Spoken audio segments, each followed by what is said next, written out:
Walang pagmamahalan ang magtatagumpay kung masalimuot ang lipunang ito.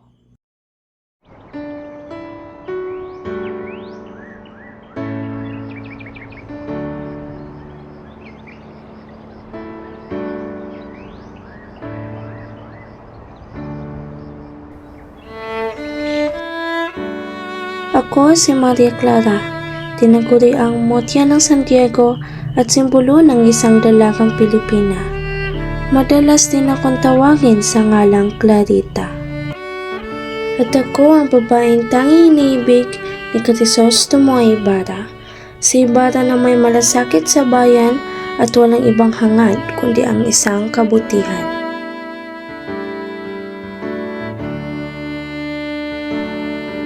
O Crisostomo Ibarra, mahal ko.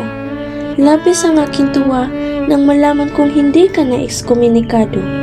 Gumaan ang aking loob sapagkat hindi na ko muling mangamba pa sa kung ano mang mangyari sa iyo.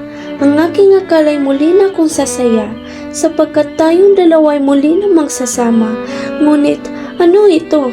Ano itong nakikita ko? Sino yung bagong mukha ng binata na hinaharap ko?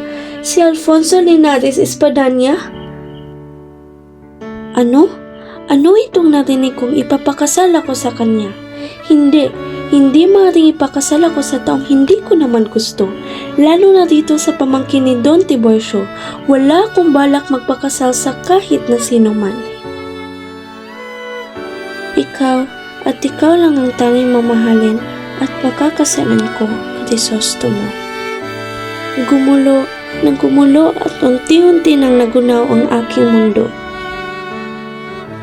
Hindi sumang-ayon ang tadhana't ika'y nakulong. Tuloy na nga ang pagpapakasal ko. Sumabay pa ang katotohanang ama ko pala si Padre Damaso na siyang gumahasa sa pobreng ina ko. O mahal kong Crisostomo, naway maintindihan at intindihin mo ang dahilan kung bakit pumayag ako na makipag-isang dibdiban sa binatang ito. Lahat ng ginawa ko ay para sa ikabubuti mo at bilang paggalang at pag-alala sa ina ko. Ang buong akala ko'y ito na ang pinakamasaklap na pangyayari sa buhay ko. Ngunit ang hindi ko alam ay may mas malala pa palang pangyayari ang nakaabang. Ano ito? Ano na naman ito na balitaan ko? Patay? Patay na ang mahal ko? Papaano? Para saan pa ang pakikipag-isang dibdib ko kung wala ka na't iniwan mo na ako? Ama, pagbigyan mo nawa ang kahilingan ko. Mas nanaisin kong maging madre at pumasok na lang sa kumbento.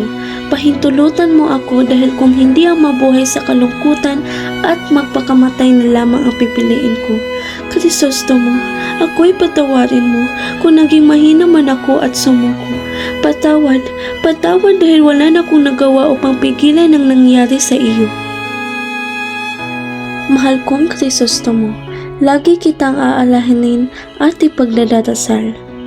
Crisostomo, mahal, kung nasan ka man ngayon, iyong pagkatandaan na ikaw lang ang lalaking iniibig ni Maria Clara, tanging lalaking magpapatibok sa puso niya. Ang liham na ito'y dapat na iyong binabasa habang ako'y naglalakad tungo sa altar ng simbahan na minsan nating pinapangarap na magsumpaan. Ayoko pa sanang mamaalam, Crisostomo, ngunit ito na ang mapait nating realidad. Wala na tayong magagawa pa. Kapalaran nga ang kalaban nating dalawa. Paalam na, mahal ko. Ikaw at ikaw lang ang aking mamahalin, Crisostomo, hanggang dulo.